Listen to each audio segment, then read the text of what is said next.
Hi, it's Keir Bates here, and I've been digging back into blockchain business development and business use cases again, because I still feel that somewhere just on the edge of my peripheral vision is the next killer application for blockchain. And I've been exploring things like supply chain and identity and authentication and access management, things like that. I've been looking a bit at financial instruments over time to see how they transfer onto it.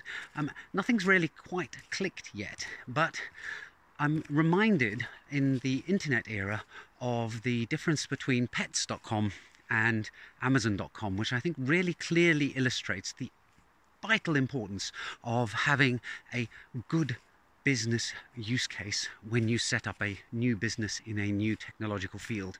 And the thing to consider here is that both pets.com and Amazon.com were selling traditional products, pet food and books, that used to be bought from bricks and mortar stores online instead. So why is it that pets.com was a complete and utter disaster and that Amazon.com is a raging success? And it's very clear in hindsight, and Jeff Bezos actually got it from the very beginning.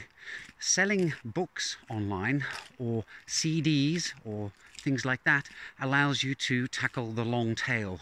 The fact is that there are millions and millions of books out there, and bricks and mortar stores can't really store more than a few 100,000. So the fact that there are 3 or 4 million that they could be selling doesn't matter. They have to select that very particular group. When it comes to pet food, there are not 3 million different brands of pet food, and what's more, there's not a long tail of people who want to buy particular specific kinds of pet food. Really, I would be surprised if there are more than, say, 100 or 200 brands of pet food. And if you really are a dedicated bricks and mortar store selling pet food, then you can manage to store them all. So that, in a nutshell, is the difference between pets.com and Amazon.com. And Amazon, of course, then branched out into music and then eventually into everything.